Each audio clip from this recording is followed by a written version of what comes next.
स्वागत है आपका एस्ट्रो पाठशाला में। आज की वीडियो में हम चर्चा करेंगे कि बीएनएन होता क्या है, इस ग्रंथ को हम कैसे पढ़ेंगे, इसको चेक करने के लिए क्या क्या रूल्स को फॉलो करना पड़ता है। इसी के लिए हम आज बात करेंगे रत्ना पुरी जी से, जो हमें ये बताएंगे कि बीएनएन में क्या क्या चीजें होती हैं। साथ ही साथ वो हमें एक एग्जाम्पल से हमारे कंसेप्ट को और ज्यादा क्लियर करेंगी। नमस्कार मैम, मैं आपका स्वागत करती हूँ हमारे चैनल में। कैसी हैं आप? हाँ, मैं ठीक हूँ। मैम, आज बेसिकली हम अपने प्रोग्राम में बीएनएन के बारे में चर्चा करेंगे कि बीएनएन बेसिकली जब हम ज्योतिष, भारतीय ज्योतिष में जब हम किसी तरह से कुंडली देखते हैं तो उसको किस तरह से देखते हैं, क्या लाइक किस बेसिस पे देखते हैं, कैसे देखते हैं? तो सबसे पहले मैं श्री गणेश जी की आराधना करते हुए स्टार्ट करती हूँ। ओम गम गणपते नमः। तो भारतीय ज्योतिष में भृगुनंदी नाड़ी एक बहुत ही डिवाइन नॉलेज है। और इसमें जो है हमारे सारे इस ग्रंथ में जातक की भविष्यवाणियों का अलौकिक भंडार है। तो एक्चुअली प्रत्येक मनुष्य को अपने भविष्य को जानने की जिज्ञासा रहती है कि उसके आगे आने वाले जीवन में किस प्रकार के आनंद की प्राप्ति होगी या परेशानियों का सामना करना पड़ेगा। तो उसी की आशंकाओं को स्पष्ट करने के लिए हमारा भारतीय ज्योतिष जो है बताता है कि इन संभावनाओं में हम इनमें हम कैसे सावधान रह सकते हैं। तो घटना तो होगी परंतु उसके प्रभाव को हम कम या ज्यादा कर सकते हैं। अब ज्योतिष शास्त्र और सामुद्रिक शास्त्र दोनों बहुत प्राचीन शास्त्र हैं। इनको समझने शास्त्र जो है वो पामिस्ट्री और फेस रीडिंग के द्वारा समझाते हैं। और जो भारतीय ज्योतिष है इसमें वैदिक पराशरी ज्योतिष हमारी प्राचीन सबसे पुरानी फंडामेंटल ज्योतिष है। तो जिस और इसके अलावा भी हम और भी तरह से हम ज्योतिष की अनेक विधियां होती हैं जिससे हम समझ सकते हैं। तो इनमें केपी हो गई, जैमिनी नक्षत्र नाड़ी, भृगुनंदी नाड़ी, लाल किताब। तो आज हम जो है भृगुनंदी नाड़ी के सूत्र और उसके नियमों को और फॉर्मूलाज को एक केस स्टडी के द्वारा समझाने का प्रयास करूंगी। तो ज्योतिष विज्ञान को समझने के लिए सबसे पहले हम एक कुंडली बनाते हैं जिसको हम लगन कुंडली या हॉरोस्कोप बोलते हैं। ठीक है। तो इसको ये हमारे जीवन चक्र को समझाने का एक बहुत ही सरल माध्यम है। जैसे कि हमें पता है कि इसमें हमारे 12 हाउसेस, 12 जोडियक साइंस और 9 प्लैनेट्स और 27 नक्षत्र होते हैं। अब इन्हीं के इर्द गिर्द हमारी पूरी लाइफ घूमती है। ये जो पूरी कुंडली बनती है इसमें 12 भाव हैं। इन 12 भाव को हम बीएनएन में यानी भृगुनंदी नाड़ी में 4 ट्राइन्स के थ्रू समझाने की कोशिश करते हैं। तो मैम, जैसे ये जो ग्रंथ है, ये जो बीएनएन ग्रंथ है, ये कैसे बना है? हाँ, भृगुनंदी नाड़ी ग्रंथ जो है एक्चुअली 2 ऋषियों ने बनाया, भृगु ऋषि और नंदीश्वर ऋषि। तो भृगु ऋषि ने भृगु संहिता लिखी जिसमें उन्होंने भावों के द्वारा समझाया। और नंदीश्वर मुनि ने नंदीश्वर नाड़ी का ग्रंथ लिखा और उसमें उन्होंने ग्रहों की युतियों और राशियों को समझाया। तो आज हम बीएनएन के सूत्रों और उसको समझने के लिए, ग्रहों की युतियों को समझने के लिए भृगुनंदी नाड़ी को समझने का प्रयास करेंगे।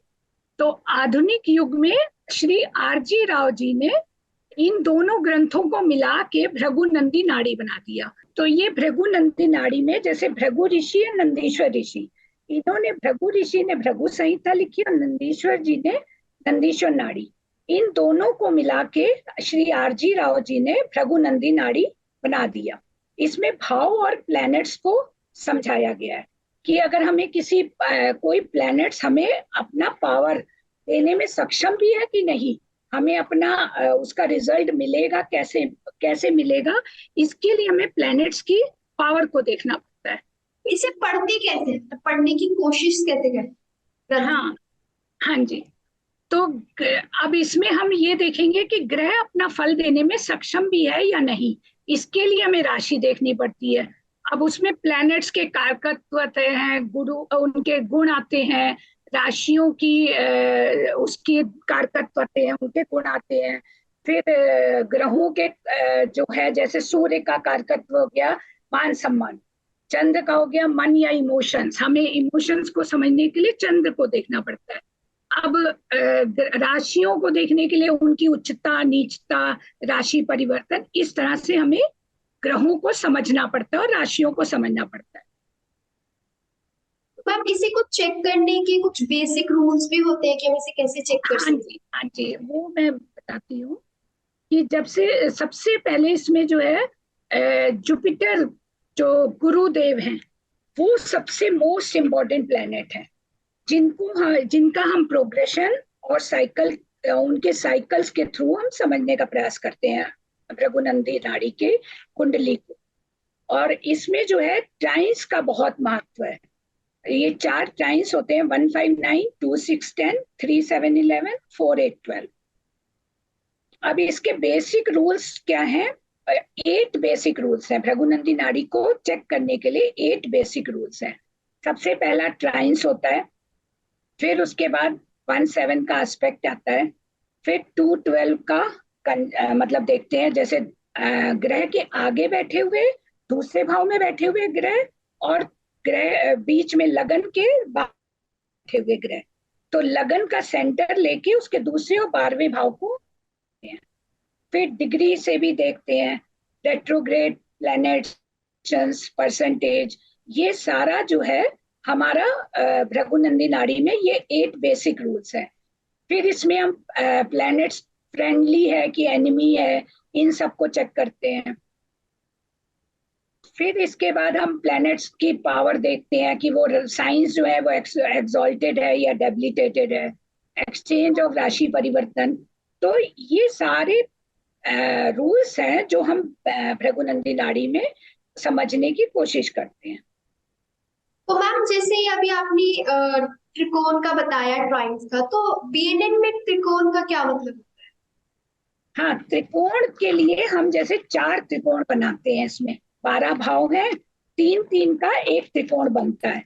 उसमें जैसे पहला त्रिकोण धन त्रिकोण हो गया 159 का, फिर दूसरा त्रिकोण 2 6 10 का अर्थ त्रिकोण, तीसरा त्रिकोण 3 7 11 का वो काम त्रिकोण, चौथा त्रिकोण मोक्ष त्रिकोण होता है जो 4 8 12 से बनता है। तो अब इनको समझने के लिए हमें इनके त्रिकोण, मतलब हमारी पूरी लाइफ इन चारों त्रिकोण के इर्द गिर्द ही घूमती है। पूरा हमारा जीवन चक्र इन्हीं 4 पिलर्स पर आधारित है। जैसे ये 4 त्रिकोण हो गए। अब इन 4 ट्राइंस का मीनिंग क्या है? जैसे 159, तो 1 जो है जातक का नेचर हो गया, बिहेवियर हो गया। फिफ्थ जो है संतान से रिलेटेड, एजुकेशन से रिलेटेड।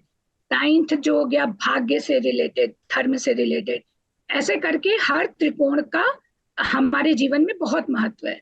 तो दूसरा जो त्रिकोण है वो अर्थ त्रिकोण, मतलब इनकम कैसे होगी, प्रोफेशन से होगी। तो दूसरा घर जो है धन भाव को दिखाता है। छठा भाव हमारे प्रोफेशन, कंपटीशन, जॉब को दिखाता है। 10वां भाव प्रोफेशन को दिखाता है कि जॉब होगा या हमारा बिजनेस होगा। तो छठा भाव मोस्टली नौकरी और कंपटीशन से होता है। फिर 3 7 11 जो काम त्रिकोण की हमारी जो इच्छाएं हैं उनकी भी पूर्ति होगी कि नहीं, उसके लिए जातक जो है कितना एफर्ट्स कर रहा है, कितना उसका उसका स्पाउस का क्या रोल है उसमें, और उसके फुलफिलमेंट के लिए हम क्या क्या देख सकते हैं। डिजायर फुलफिलमेंट के लिए 11वें भाव को देखते हैं कि क्या लाभ मिलेगा, अगर वो कोई जॉब कर रहा है या प्रोफेशन कर रहा है तो उससे उसको क्या क्या लाभ मिलेंगे। फिर 4 8 12 जो मोक्ष त्रिकोण है, इसमें जो है जैसे चौथा भाव हमारा खुशी को दिखाता है, हैप्पीनेस को। फिर जातक के एसेट्स हो गए, प्रॉपर्टीज हो गए, कार हो गई। फिर 8वां भाव जो है इनहेरिटेड और एंसेस्ट्रल प्रॉपर्टीज हो गई। फिर 12वां भाव जो है जो हमारे एक्सपेंडिचर हो गए, खर्चे हो गए। तो ये सारे त्रिकोण को हम भावों को तो रखेंगे ही ध्यान में, प्लस इनकी राशियों के भी कारकत्व को देखेंगे। फिर उसके साथ उसमें हम ग्रहों के कारकत्व को भी देखेंगे कि ग्रह का कितना उसमें रोल है, कि ग्रह क्या दे सकता है। अब हम इसमें टाइम्स जो बनाएंगे उसके लिए हम एक केस स्टडी लेनी पड़ेगी, जिसके थ्रू हम आपको समझा सकते हैं। हाँ, तो आप कोई केस स्टडी करना चाहेंगी, लाइक बीएनएन से रिलेटेड कोई भी केस स्टडी? हाँ, उससे पहले मैं थोड़ा सा पेस के बारे में भी बता देती हूँ। पेस जो होता है, जैसे प्लेसमेंट, प्लेसमेंट जो है ट्राइन से हम देखते हैं परमानेंट जो ग्रह बैठे हैं कुंडली में। ठीक है, 1/7 से भी देखते हैं। आस्पेक्ट जो होता है वो 1/7 से देखते हैं। प्लेसमेंट में जैसे ट्राइन्स हो गए, चारों ट्राइन्स के प्लेसमेंट्स, प्लस उसमें 2/12 में बैठे हुए ग्रह, इन सबका एक परमानेंट प्लेसमेंट होता है कुंडली में। आस्पेक्ट जो है 1/7 से देखते हैं। कंजंक्शंस मीन्स ग्रहों की युतियां। जैसे अब 159 में जो प्लेनेट बैठे हैं वो कंजंक्ट हो जाएंगे, वो तीनों भाव में बैठे हुए ग्रह जो है युतियां बना लेते हैं। इसको बहुत ही डिटेल में और बहुत अच्छे से इसका पूरा मेरे पास नोट्स है। तो एक्सचेंज ऑफ राशि में जैसे राशियों का परिवर्तन, कि जैसे सूर्य जो है मंगल से चेंज कर रहा है, लियो राशि जो है वो मेष राशि से एक्सचेंज में है, तो उसका क्या असर होगा, वो सारा उसमें भृगुनंदी नाड़ी में हम इसका रोल समझने की कोशिश करेंगे। अब कंजंक्शन है, इसमें युति में ग्रह जो है उच्च है, नीच है, या वो अपने भाव को देने में भी सक्षम है कि नहीं, अपनी पावर जो है उसकी, उसको देने में भी कितना सक्षम है, प्लेनेट मैलिफिक है या बेनिफिक है, वो सारा उसको हम समझने की कोशिश करेंगे इनके तो अभी हम अपने देश की, भारत की प्रथम महिला प्रधानमंत्री श्रीमती इंदिरा गांधी जी की कुंडली का एनालिसिस भी भृगुनंदी नाड़ी के सूत्रों के जरिए करने की कोशिश करती हूँ। तो मैम, जैसा आपने भी बताया कि आप केस स्टडी वगैरह करेंगी बीएनएन से, तो मतलब आप किसकी कुंडली का केस स्टडी करना चाहेंगी बीएनएन के? श्रीमती, हमारे देश की, भारत की प्रथम महिला प्रधानमंत्री श्रीमती इंदिरा गांधी जी की कुंडली का एनालिसिस भृगुनंदी नाड़ी के सूत्रों के द्वारा करने की कोशिश करती हूँ। तो इसमें जैसे हम ट्राइंस, जैसे हम ये नंबर्स देख रहे हैं, भावों में ये ग्रह नंबर्स है राशियों के, तो ये पहला नंबर है, ये दूसरा है, ये तीसरा है, ये चौथा है। तो यहाँ पे हम ट्राइंस बनाते हैं, इनको हम कहते हैं ट्राइंस। एक मैं ट्राइंस आपको बता देती हूँ एग्जांपल से, जिससे क्लियर हो जाएगा कि हम ट्राइंस भृगुनंदी नाड़ी में कैसे बनाते हैं। जैसे ये 1 नंबर है, तो मैंने बोला था 1, 5 एंड 9, तो 1 से 5, 5 से 9 और 9 से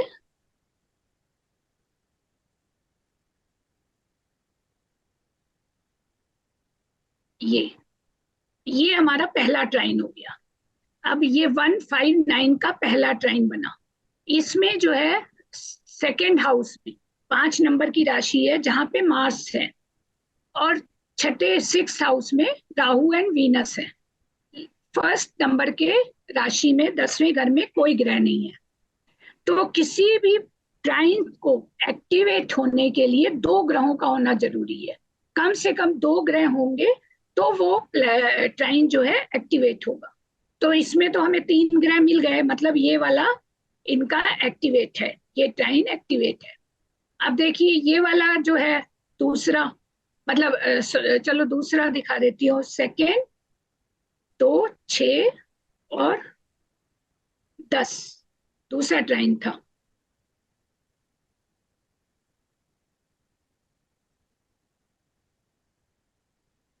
ये अब यहाँ पे दूसरे राशि में देखिए जुपिटर बैठे हैं, छठी राशि में कोई ग्रह नहीं है, और 10वीं राशि में मून है। तो यहाँ भी 2 प्लेनेट मिल गए जो जुपिटर और मून का कंजंक्शन, इस युति को हम मानेंगे। ऐसे ही तीसरे वाले में देखिए केवल केतु है, तीसरे में एक ही प्लेनेट है केतु। 7 राशि जहाँ पे है 4th हाउस, ये खाली है, और 11वां नंबर की राशि ये भी खाली है। तो ये कंजंक्शन कोई नहीं बना। फिर चौथा कंजंक्शन जो है ये है युति का, लगन का, और 4, 8, 12 का। लगन 5वां भाव और 9वां भाव। 5वें भाव में हमारे 2 प्लेनेट है, सन और मरकरी। तो ये कंजंक्शन भी हम मानते चलते हैं कि ये भी एक युति काम बनी है। तो ये कंजंक्शन में जो है अभी जैसे इसमें ये फीमेल की कुंडली है, तो फीमेल में मार्स जो है पति का कारक मानते हैं, और मेल की कुंडली में शुक्र को पत्नी का कारक मानते हैं। अब हाँ, आज हम इसमें श्रीमती इंदिरा गांधी जी की कुंडली में मैरिज के इवेंट को चेक करने की कोशिश करते हैं कि उनकी मैरिज में कुछ प्रॉब्लम्स आए क्या, या उनकी मैरिज जब हुई थी उसमें कुछ कैसे कैसे योग बना था कि मैरिज का उस समय टाइम आया था। उनकी एज थी उस समय 1942 में उनकी मैरिज हुई थी। अब मैं एक दूसरी कुंडली खोलती हूँ। अब ये देखिए, इसमें कुंडली शेयर हो रही है। हाँ जी मैम जी।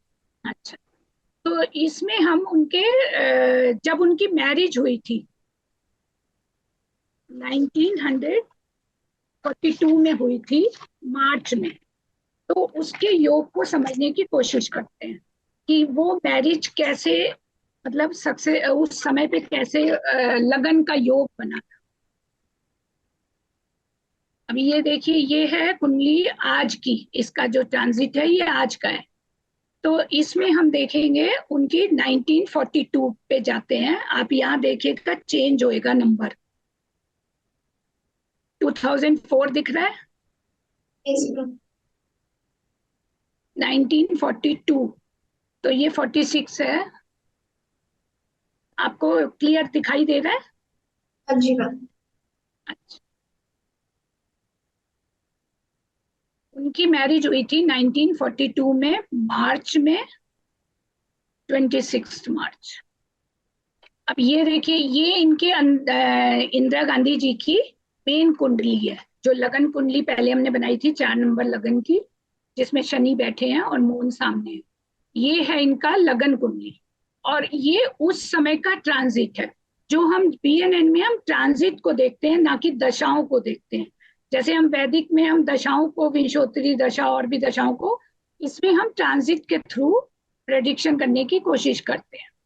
तो इसमें इनका ये कुंडली उस समय की बनाई 26 मार्च 1942 की, जब वो 25 ईयर्स की थी। वो, और मैंने बोला कि मैरिज के लिए दो कारक होते हैं, मार्स और वीनस। तो इनका जो है उस समय 3, 7, 11, थर्ड, सेवेंथ हाउस और 11th हाउस। तो मैरिज का हाउस 7th हाउस होता है, ये सबको पता है। उस समय 7th हाउस में इनके लगन, मतलब ट्रांजिट से वीनस आए हुए थे, और यहाँ पे 11th हाउस में जुपिटर चल रहे थे। तो जुपिटर, मार्स मार्स भी थे, तो वीनस, मार्स और जुपिटर का कंजंक्शन हुआ, जो इनका मैरिज का योग बना। और उसके बाद जो मार्स है वो पति का कारक होता है, वो इनके, और वीनस जो है पत्नी का कारक है। तो पति पत्नी का मतलब मेल हुआ तो मैरिज हुई, ये इनका मैरिज का योग बना। और मार्स और वीनस का कंजंक्शन एक फॉर्मूला है कि लव मैरिज के लिए भी ये होता है, कि अगर वीनस और मार्स इनकी कुंडली में कंजंक्शन है, जैसे 2, 6, 10 में देखिए, मेन इनकी लगन कुंडली में मार्स एंड वीनस का कंजंक्शन बन रहा है, ये लव मैरिज की तरफ भी इंडिकेट करता है। तो इनकी लव मैरिज हुई थी। फिर दूसरा एक और फॉर्मूला है कि इसमें जो है इंटरकास्ट मैरिज हुई। इंटरकास्ट मैरिज के लिए हम जुपिटर देखते हैं। तो ये 11वें घर में जुपिटर है, और यहाँ पे 3, 7, 11 से वीनस के सामने, एक मिनट, हाँ, इसमें जुपिटर और राहु का जो कंजंक्शन है, वो गुरु जो है यहाँ पे शत्रु राशि में है। ये भी, वैसे तो गुरु के साथ राहु का कंजंक्शन होता है तो पक्का धर्म परिवर्तन मीन्स इंटरकास्ट मैरिज, लेकिन शत्रु राशि में बैठने से भी इंटरकास्ट मैरिज का चांस होता है, क्योंकि गुरु का शत्रु राशि में शुक्र की राशि में बैठे, ये भी एक इंटरकास्ट मैरिज का योग बनाता है। फिर इनके मैरिज लाइफ डिस्टर्ब क्यों हुई थी? मैरिज लाइफ में डिस्टर्बेंस के भी बीएनएन में फॉर्मूलाज हैं। तो इसमें सबसे पहला फॉर्मूला क्या है, कुछ पॉइंट मैं बताती हूँ कि मैरिज लाइफ में डिस्टर्बेंस किसकी थी। सबसे मतलब एक तो जुपिटर का 7th हाउस से कनेक्शन, पहला नंबर सबसे पहले मून का 7th हाउस में कनेक्शन, ये भी मैरिज लाइफ डिस्टर्ब करता है। दूसरा जुपिटर का 7th हाउस से कनेक्शन, ये भी मैरिज लाइफ डिस्टर्ब करता है, क्योंकि 3, 7, 11 का जब हम योग बनाते हैं तो ये मैरिज लाइफ को डिस्टर्ब करने का बताता है। फिर वीनस अगर पाप कर्तरी में हो, वीनस यहाँ पे मेन लगन कुंडली ही चेक करेंगे इसके लिए हम, तो वीनस यहाँ पाप कर्तरी में नहीं है, किंतु पाप ग्रहों के साथ है। पाप कर्तरी तो नहीं है, बट पाप भी ग्रहों के एक्सेस में है, तो ये भी थोड़ा लाइफ में डिस्टर्बेंस दिखाता है। फिर हम समझते हैं कि इनका डाइवोर्स हुआ था या सेपरेशन हुआ था, तो डाइवोर्स के लिए हम जो है सूर्य और केतु का देखते हैं 7th हाउस से कनेक्शन। तो सूर्य हम जो है बीएनएन में चलित कुंडली भी लेते हैं, तो चलित कुंडली में मैं दिखा देती हूँ। चलित कुंडली में सूर्य जो है ये आ गया 4th हाउस में, ये देखिए ये चलित कुंडली है, हम बीएनएन में चलित कुंडली को भी कंसीडर करते हैं। तो यहाँ पे सूर्य जो है ये 4th हाउस में आ गया है, और 12th हाउस में केतु बैठा है, तो इसने भी केतु से कनेक्शन बना लिए। डायरेक्ट नहीं बना, थोड़ा सा मतलब परसेंटेज में हम चेक कर लेते हैं कि कितना है, उस तरह से ये इसका कनेक्शन बन गया सूर्य केतु का। तो इनका डाइवोर्स का क्लियर नहीं है, लेकिन हाँ सेपरेशन मतलब दूरी थी इनके अपने हस्बैंड के साथ, बाद में बहुत अलग रह रही थी, ये हो गया। और गुरु की भी ब्लेसिंग्स आ रही है, क्योंकि 7th हाउस में, इसको ब्लेसिंग्स भी मान सकते हैं हम। तो गुरु तो है ही ब्लेसिंग का कारक, वो जब तक नहीं चाहेंगे वो तब तक डाइवोर्स नहीं लेते, इसलिए इनका डाइवोर्स भी क्लियर नहीं है कि हुआ था। अब जो गोचर है, गोचर के भी हमारे जो बहुत सारे फॉर्मूला होते हैं, इसमें जो है कि जैसे सन आया था यहाँ पे, ये 9th हाउस में, फर्स्ट 5 और 9 के कनेक्शन में सन आया जब इनकी मैरिज हुई, तो गोचर में उस समय सन के आने से इनको नेम फेम मिला, और वीनस के आने से, वीनस और मून का कनेक्शन बनने से न्यूज़पेपर में पब्लिश होता है। तो इनकी मैरिज उस समय बहुत ज्यादा न्यूज़पेपर में फेमस हुई थी, कि बहुत मतलब एक तो पारसी इंटरकास्ट मैरिज की थी फिरोज गांधी जी से, और दूसरा इनको नेम फेम भी उस समय से मिलना शुरू हो गया था, जबकि इनकी उम्र केवल 25 साल थी।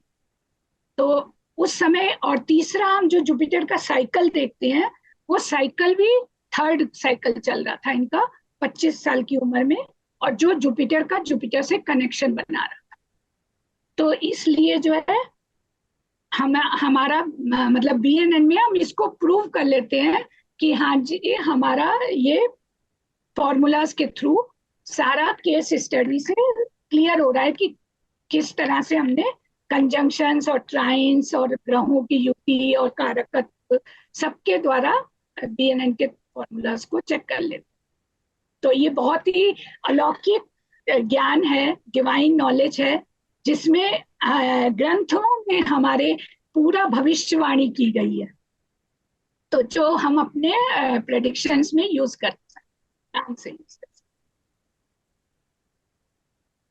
Thank you so much ma'am, आपने बहुत अच्छे तरीके से हमें समझाया है। Thank you so much ma'am. मेरे को उम्मीद करती हूँ हमारे दर्शकों को भी इतने अच्छे तरीके से समझ में आया होगा, जिस तरीके से आपने एक एक चीज को एक्सप्लेन किया है, एक एक पार्ट को बताया है। इनफैक्ट आपने केस स्टडी के थ्रू और ज्यादा लाइक प्रैक्टिकल एक्सपोजर दिया है। सो मैं उम्मीद करती हूँ हमारे दर्शकों को बहुत अच्छे तरीके से समझ में आया होगा। धन्यवाद करती हूँ, फिर से आपसे मिलूंगी एक नए टॉपिक के साथ अगली वीडियो। थैंक यू कल्पना जी, मुझे भी अपने मंच पे आमंत्रित करने के लिए बहुत बहुत धन्यवाद। और बीएनएन का फॉर्मूलों के थ्रू हम बहुत अच्छे से प्रेडिक्शन कर सकते हैं। Thank you so much ma'am. ये थी आज की चर्चा। ऐसी ही वीडियोस के लिए हमारे चैनल एस्ट्रो पाठशाला को सब्सक्राइब करें, साथ ही साथ हमारे एंड्रॉयड एप्लीकेशन एस्ट्रो पाठशाला को इंस्टॉल करें, जिसमें आपको 50 से भी ज़्यादा कोर्सेज अवेलेबल होंगे। इसी के साथ डिस्क्रिप्शन में व्हाट्सएप लिंक भी अवेलेबल है, उसे ज्वाइन करें। धन्यवाद।